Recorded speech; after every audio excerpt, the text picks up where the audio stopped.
This is the IBJ podcast for the week of Monday, March 24th, 2025, brought to you by Taft. I'm your host, Mason King. Welcome back to the podcast, everybody. If you're of a certain age, or if you anticipate being of a certain age, and you've been keeping up with the news lately, there is a lot out there that can trigger your anxiety. Today, we're going to talk about Social Security. As I'm sure you know, Social Security provides a modest amount of money every month to retirees from a fund that collects payroll taxes on those who are still working. Here's the first problem. The ratio of people who are employed to people who are retired has shrunk significantly in recent generations. And according to the Social Security Administration, the fund will be depleted by 2035, eliminating any reserves, meaning retiree benefits will be paid directly from incoming taxes. That won't be enough to satisfy all obligations to retirees, and their benefits will drop by an estimated 17%. The ball is in Congress's court, but there doesn't appear to be a plan on the table to deal with this impending shortfall.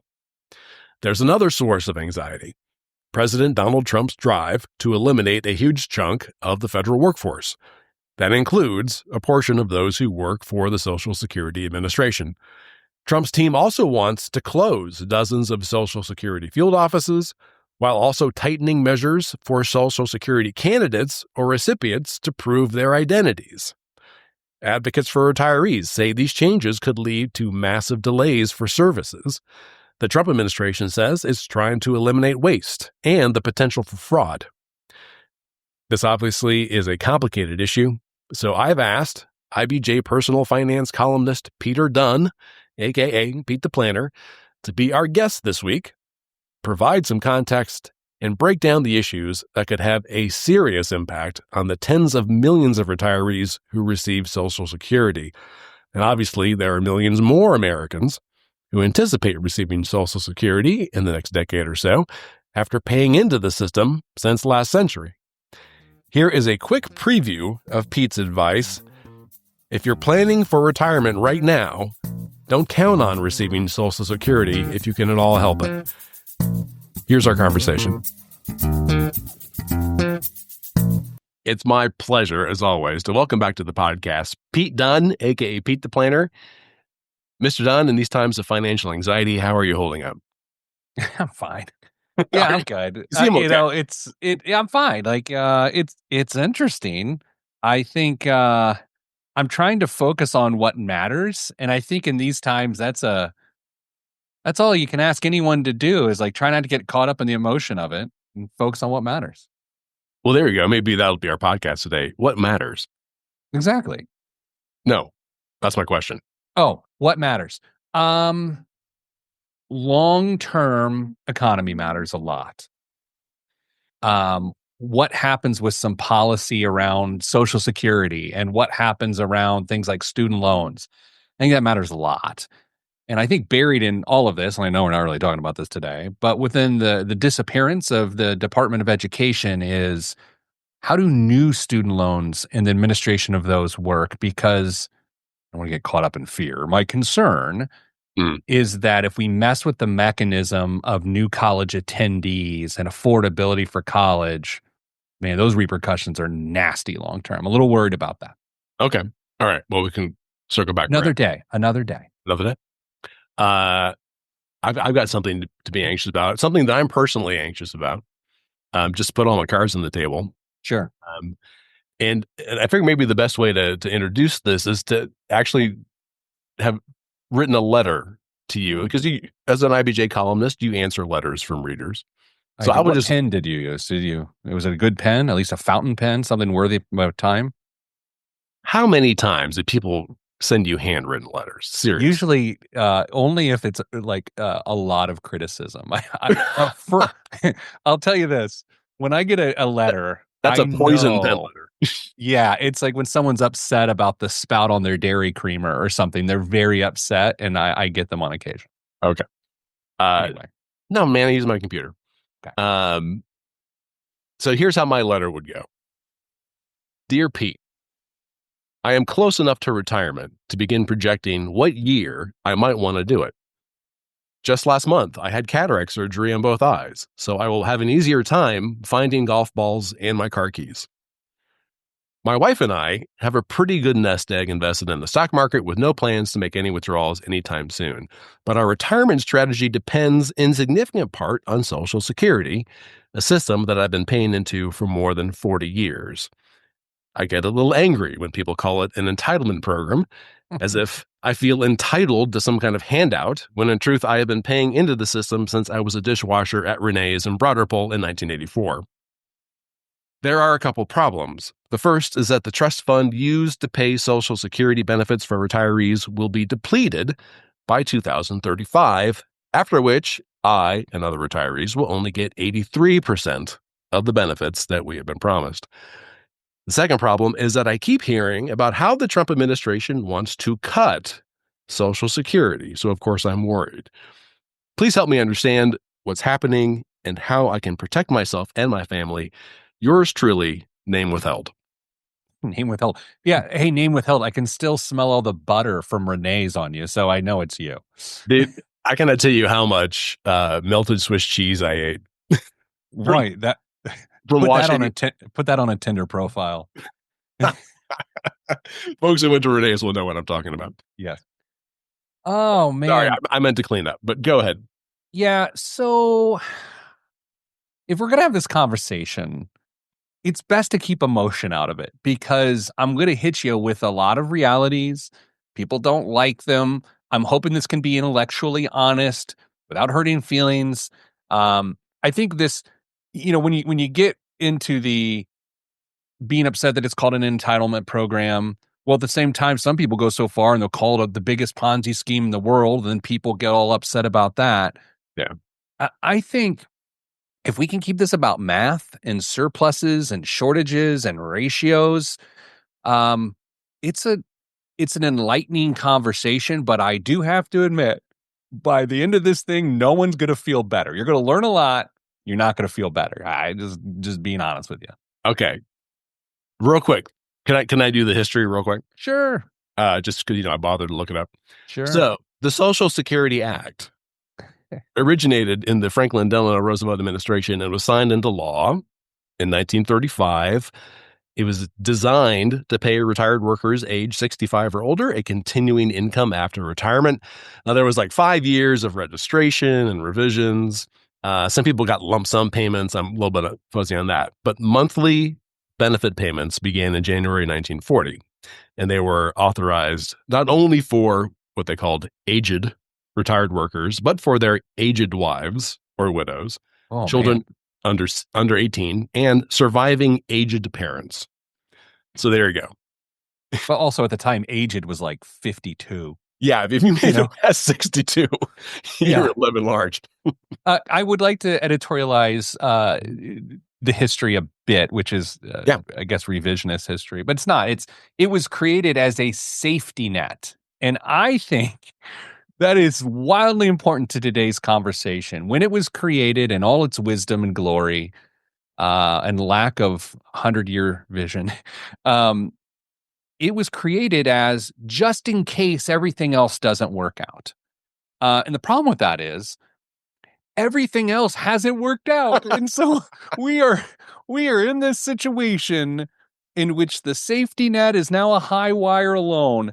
And it is the crux of the challenge with some cultural issues as well. Okay. All right. I'm going to fast forward to today. More than 72 million Americans, including retirees and children, receive retirement and disability benefits through the Social Security Administration. According to the SSA, the average monthly Social Security benefit this year for retired workers is about $2,000. So that would be about $24,000 per year. And to your point, that's safety net money. That's not, I'm living my normal life money. That's what it was intended to be, safety net money. Yeah. But it is, I'm living my normal life money. I think to really understand the crux of the challenge here, you have to go back to the 1970s, primarily to celebrate my birth, but secondarily, 1978, when Ted Benna, the world famous benefits consultant out of Philadelphia, said, a better way to highly compensate people, highly compensated people, is with a 401k. And so when this happened, a pension became less popular as a way to compensate people and provide for a retirement. So from 1975, we went 88% of the the private sector, 88% of the private sector in 1975 had a pension. Today, it's closer to 10%. So that is to say, of the traditional three legs of the stool, even in the 1930s, of how a person retired, it was a pension, what you do on your own, and then this thing called a safety net, which is Social Security retirement. So Mason, of those three legs of the stool, a pension, goodbye, failed. Social Security, the safety net has a hole in it. And now we're entering this time frame in which successful retirement arguably may only be what a person does on their own. Real quick, I'm going to pretend people under 40 listen to this podcast. Ah. Tell them what a pension is real quick. It's the craziest concept in the world. You stop working and you keep getting paid until you're dead from the person that employed you. From your employer. From your employer. My grandfather and grandmother received 70 years of compensation from General Motors. 70 years of compensation from General Motors. That's wild. Right. And people counted on that. You work for the same company for your whole life. There's both the literal and figurative gold watch upon your retirement. But then you keep getting money. I will note this. Pensions not only became less popular as a strategy, but then they began to fail because enough assets weren't going into the pensions to make good on the promises that the pensions offered. And so that is to say, privatizing in the private sector, a sustainable retirement failed. And so as we look at the public sector's help to create a safety net and provide a retirement, and as it is failing, of course it's failing because the math no longer works. We went at one point in time from 5 workers paying for one person's promises, the obligations to pay one retiree. It was 5 to 1. Right. Those people who were working versus those people who had retired. Yeah, better said. We're at 2 to 1 now. And so there's a lot of reasons why. There's some ones that everyone understands, and then there's a scary one. So here's the one that everyone understands: lower birth rates. Okay, we have lower birth rates now, fewer workers entering the workforce. The second one, people are living longer, so those obligations go. Now, this is the one, I don't know how much time we're going to spend on this one, but this is what my research went this week. You want to talk about impact from 2025 going forward? How about the impact of AI killing jobs, thus killing that 2 to 1 ratio even more, and forcing people who are closer to retirement age to leave the workforce earlier? That 2 to 1 ratio is going to go closer to 1 to 1, especially with decline in birth rates. So that's where this gets incredibly scary. So here's a fact. The government must do something with Social Security. They have to make a change. And the options are, go in a very ham-handed manner and just start wiping stuff out, which I'm editorializing is kind of what Doge has been doing, right? Of just sort of like, cut it, we'll figure it out later, we'll rehire people if we make a mistake. You could go that route. Well, you're talking about, wait. Cut what? Social Security benefits. Just like, just cut go in, just come in and say, they're reduced by 20%, or they're reduced by this. Let me real quick just throw in here for the Trump administration. They make a point of saying that they always have said that they will not cut benefits. Yeah. But, okay. So I think this is a very important part of the conversation. Is that just based on this American promise? Is that just based on culture? What? Because I hold no weight in that promise, and it's not because I'm a a conspiratorial person. It's just like, why should we believe that, and why should we want that? Like, we want the problem solved, and if you remove a major option, then that's a problem.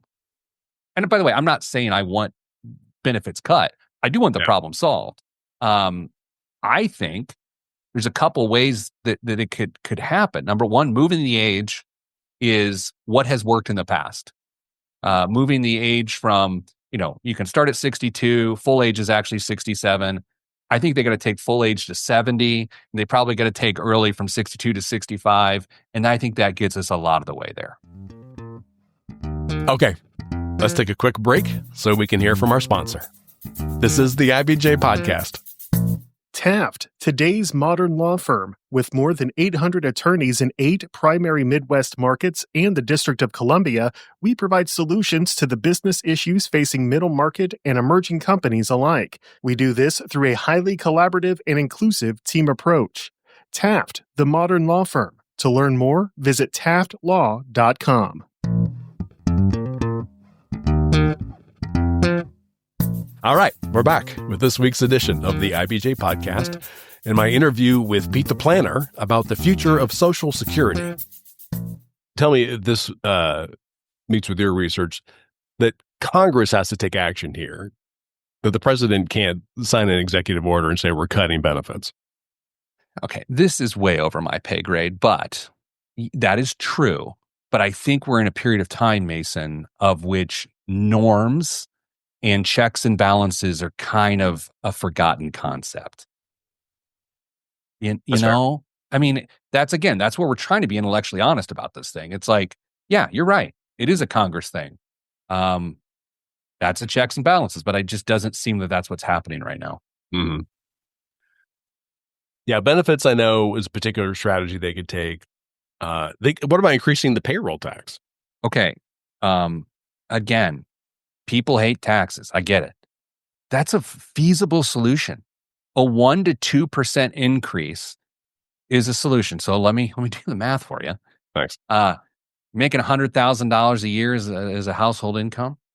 $83 a month if it's 1%. It's $166 a month if it's 2%. That's the impact. You know what's interesting about this? And a lot of times, I'm gonna reference the OG of Social Security reform, Al Gore. I'm going to talk about lockbox. That was my Al Gore. How was it? It sounded more like Forrest Gump. Lockbox. Yeah, I couldn't place it. I have a better Bill Clinton. And I have a good Obama. Okay, so the lockbox thing, people get it wrong. They think it was that your money goes into an account for you, and then that is locked away. That's not exactly what the lockbox thing was. No. The lockbox was that the Social Security surplus, because there was a Social Security surplus through the 90s and early 2000s, that it got locked down and you couldn't borrow from it. The government could not reappropriate those funds to other things. And we didn't do that. So we reappropriated funds and just wrote these series of IOUs, and that's partially what created a lot of these challenges. Wait, they borrowed from the trust funds? Yeah, we did not lock it down. Lock it down. Okay. So the trust funds will be depleted, according to the SSA's latest projection, by 2035.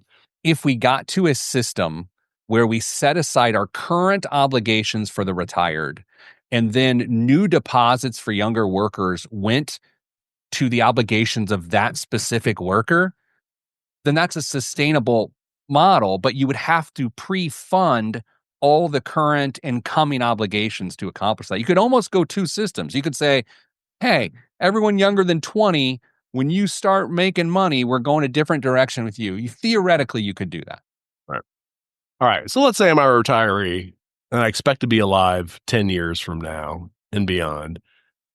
How do I make up for a 17% decrease in my benefits?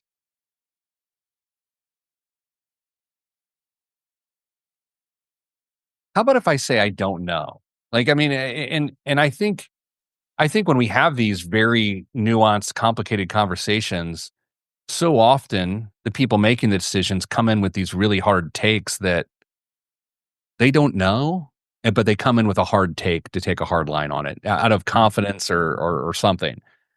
I don't know. I think you separate the problems out. I think you separate one cohort of people, 45 and older, solve that problem. Or maybe it's retirees solve that problem. 45 to 62 solve that problem. 44 and younger solve that problem. I think that's a conceivable way to do it. This is for the people in charge. I mean, how can they try to fix it? I think Instead of trying to fix the whole kit and caboodle, they can try to fix it for particular demographics. Yes, sorry. You asked how can an individual I'm talking about me. accomplish it. Well, I mean, this is the harsh reality of why everyone's freaking out right now. You can't do anything other than start saving a substantially larger portion of your income. There's nothing you can do. And I was going to say at your age, I don't mean that pejoratively. I mean it at your age. I mean, you are the emailer. I mean, allegedly. Yeah, I mean, we're up to 14%, I think, that we're stashing. Can I say something that financial advisors say all the time? Please. And that when I was a financial advisor, I used to say it, and I still say it, even though I'm not a financial advisor. I personally don't depend on Social Security as part of my financial plan. Like, and that is that's what people say in the industry. And I found retrospectively, it's a wholly unhelpful comment. Right? Like it's a comment of privilege. It is to say, yeah. I have the means and forethought to not worry about that. And it should be informative for people 40 and younger, but it's not. And all of the people who are really going to pay for this and pay for this not in the payroll tax sense, but pay for this in terms of the late stage change in their benefits are people that can't do anything about it. Those are the retired. I think they're going to take a pay cut. Okay. So for the younger folks out there who are thinking ahead, think, what is the best way for me to sidestep this potential problem? So like answer number one is start saving a lot more money right now. Save at least 14 to 15% of your gross income a year. Yeah. And every year.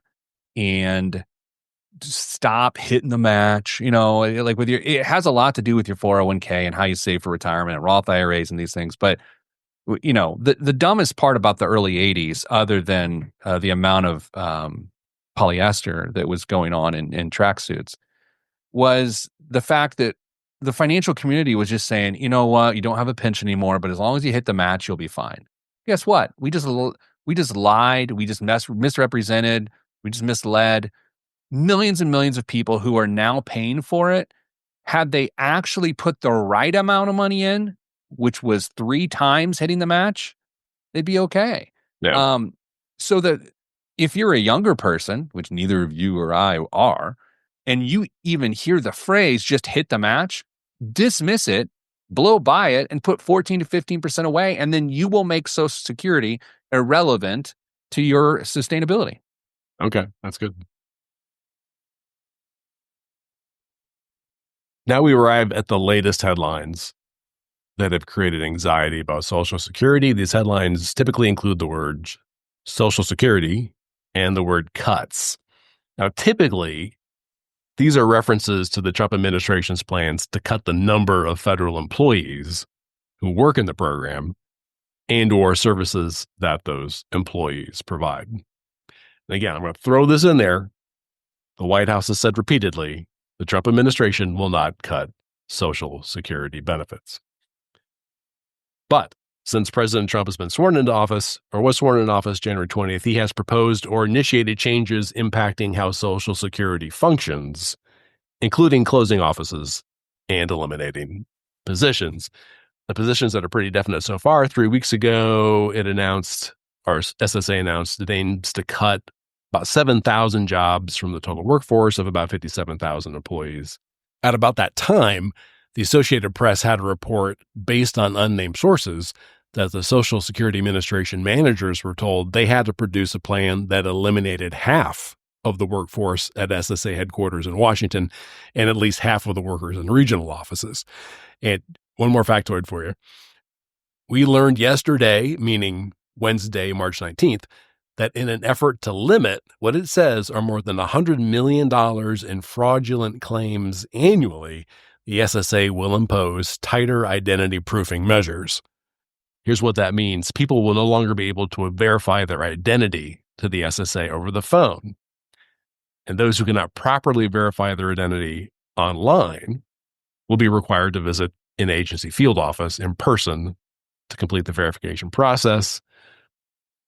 At the same time, we learned that 26 Social Security Administration offices across the country are expected to close this year, with another 20 or so expected to close after this year. Still, that is about 4% of the total number of field offices.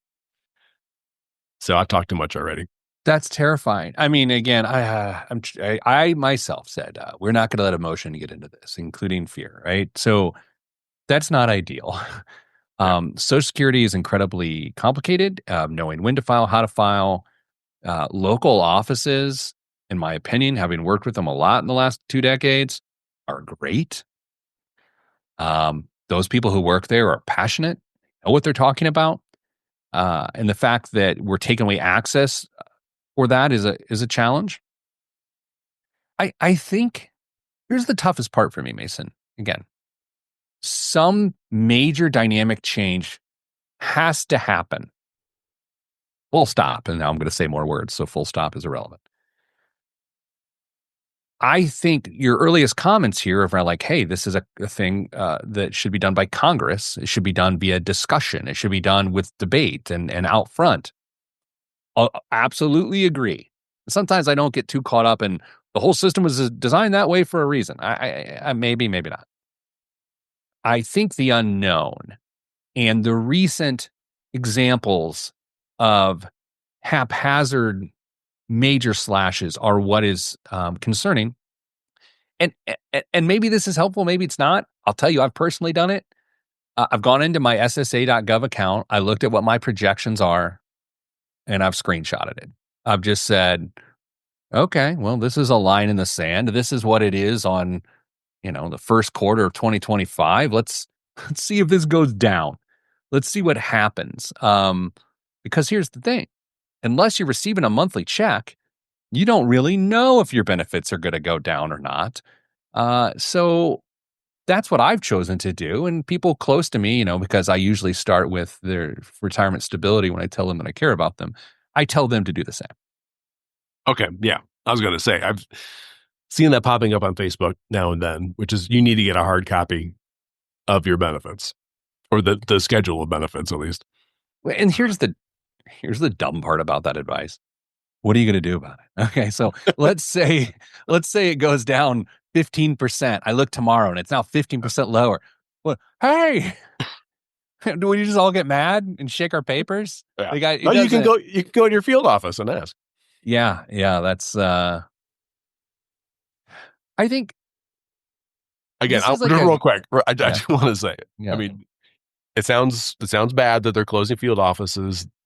Trump administration says, look, these are ones that we're going to close anyway, or that are just no longer needed because they performed something there that has already been replaced by, online communication. And it's 4%. 4% of the field offices so far. I don't know. I think this entire conversation, not the one you and I are having, but the sort of the public discourse around this is pretty immature because something has to change. Something has to change. And I get that everyone and all parties is like, I agree, but I don't want it to be at my, to my trouble, to my detriment, right? That's the tough part about this. The president's administration or the government body that chooses to really take this on in an honest way will save retirement in America for a really long time. And so on the surface, I have no problem with it being addressed. I think it needs to be a more honest conversation. I think right now people are there's not a lot of trust in the cuts. But people like the spirit of the cuts. So it's interesting. Yeah. Okay, given that the trust fund that funds my Social Security benefits, future hypothetical Social Security benefits, is supposed to disappear in 10 years. And not just for me, but for people our age-ish, should they start recalibrating when they plan to retire? For example, for people, I think people who were born after 1960, full retirement age is 67. Right. If you wanted to retire at 62, that's fine, but you would get less of your benefit. 25% cut. Pretty significant. Something like, yeah. 33 or 25. I thought it was 30, but yeah, I mean, Okay, it's a cut. there. And again, if you wanted to work past 67, before getting before taking any of your benefits, this is kind of like gambling. You're gambling, you're going to live longer. They would increase your annual benefits depending on when you finally decide to get your benefits. But I mean, if I think, wow, I'm only going to be getting right now, if I waited until I was 67 to retire and get my full benefits, for people who are planning for retirement, I'm assuming you really need to rethink if you need to depend on Social Security. It's funny as you're asking this question. I'm just going through the quite literally thousands of conversations I've had about this topic in the last 25 years. I mean, I really am. I'm going back and thinking about what I used to say and how that's transitioned over time to this is the first time someone has asked me a form of that question in a really long time. Like you're asking of it. And my guidance has now completely changed. I used to hedge. And the answer is, don't count on it, man. Yeah. Don't count on it. And that's not a distrust. That's not a skepticism. It's a practical piece of advice that says, Mason, okay, remove that safety net out of the equation, see what you got, and then over the next 10 years, work to shorten that gap and just accept that it won't be there. And if it's there, great, near no worse for the wear. But what happens is people get so caught up in the sting of that advice. They get so caught up with oh, well, I paid it. Great. I'm looking for a solution. You can emote, but I'm looking for a solution. It's the same thing with life insurance. People don't want to buy life insurance because they're so caught up the fact that they're going to be dead. And it's like, well, that's exactly why you should buy life insurance. Like it's this with our money, it's the pearl clutching and the disbelief and the promise. It's like, okay, great. But let's do a backup plan that says, let's say it doesn't happen. It's just the smarter thing to do. And yes, that comes from a place of privilege, but it is also true. We haven't said anything that makes me nervous yet. Where was all that bad news? I think I'm 47. So I am an entire decade younger than you. And visually, you can tell. But not if you go by follicles. Okay, that's fair. I'm just being honest. When I look at my assets, I never then go to SSA.gov and go, and then the income will grow to this because of my wife and I's Social Security. I stopped doing that a long time ago. And to be honest with you, I don't talk about this with financial planners a lot. Maybe I'll start asking them when I see my friends, but I wonder what sort of the going trend is in financial planning, whether advisors still put it in there or if they don't. My gut tells me they still put it in there. To my knowledge, well, based on my experience with my wife, with our financial advisor or financial planner, that is not in the equation. Really? Good. It's not. Yeah. And I remember sort of sitting there going, oh, yeah, okay, we're going to get X amount, but we're also going to get Social Security. Yeah, I think I think what really has solidified for me, quite honestly, in the last 90 days is this whole, well, they can't not honor those obligations. That's been the logic for 15 years. I disagree. I think quite literally everything's on the table, and that's not a critical comment. That's just sort of like that helps me plan better of to say, okay, well, you can't depend on that. Tough pill to swallow for sure. And it also doesn't solve the issue of people currently receiving Social Security, which is, again, that's why I think cohorting this problem, solving the retired, the pre-retirees, and then the youngs, solving them separately, people won't look upon that as fair, but it certainly is a lot easier to solve the problem. Yeah, I like that approach. I haven't heard anyone else suggest that. I'm running for governor. I'm announcing. No, I'm not. I'm just. Oh, Lord. No, I'm kidding. Don't put that in. No one wants to hear that. Nobody wants to hear that. I agree. Money is so emotional. And you think about you can easily do this, man. You can be like, I paid into the system for 40 years. And this is yeah, that sucks, man. Like that. Yes, absolutely. But I was about to say, you can't just print money because it's literally what we've done. I think we're at a bit of a reckoning with this. Good, bad, otherwise, justified. We just kind of are. That's the spirit of what's happening right now. I'm not saying grin and bear it.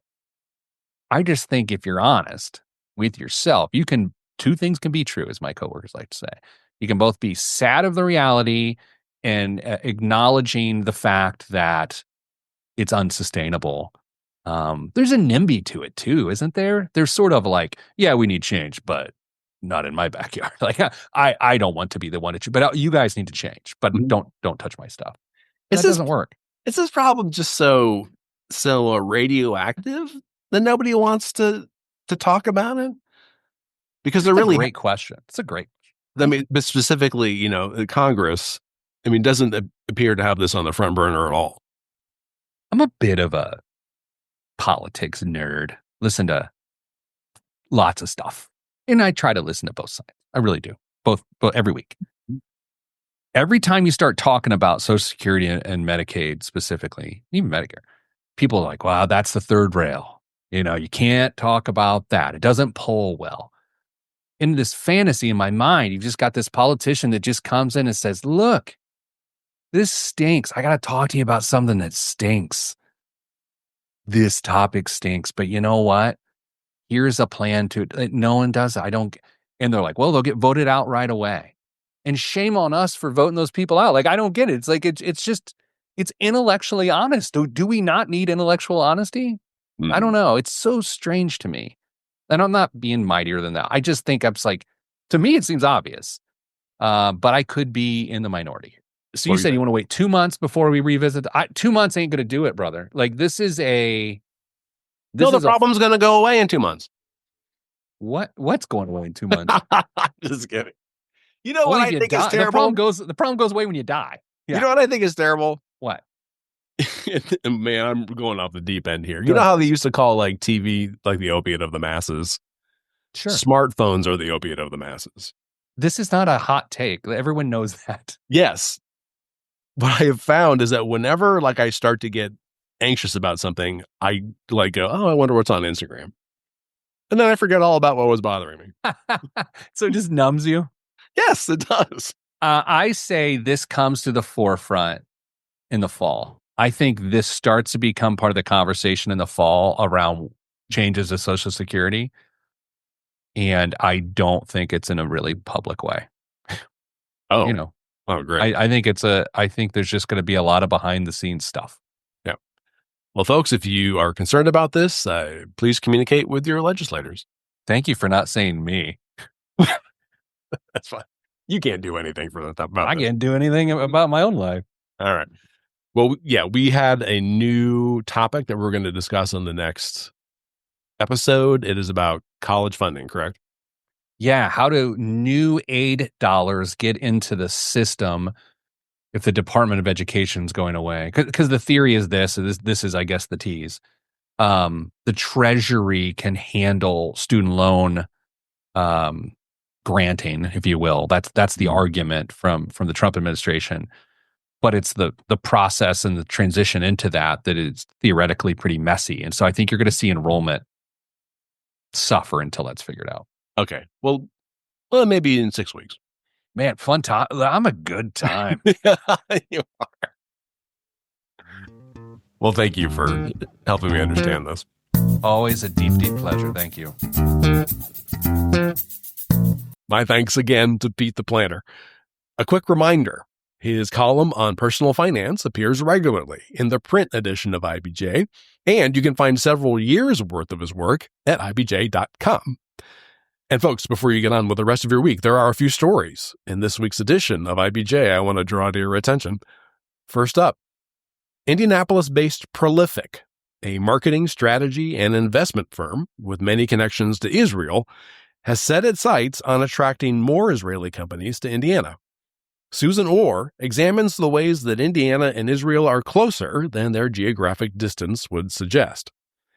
Also in this week's issue, Taylor Wooten has the results of a report that investigated how well township trustees in Marion County were dispersing financial aid designated to help vulnerable residents.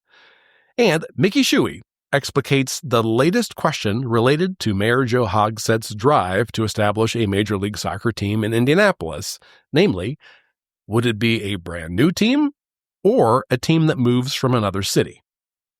And again, you can find these stories in the latest print edition of IBJ or online at ibj.com. I will say, as I normally do, that it's quite a bit easier to access all the latest local business news and all of IBJ's data on Central Indiana's business, community, and economy if you're a subscriber. We're running a promotion right now that gives you complete access for $1 per week for 3 months, just to get a sense of how valuable and original our content is. Just go to ibj.com and click on the subscribe button. And thanks again for making time this week for the IBJ podcast. I'm Mason King. Hang in there, everybody. We'll be back again next week.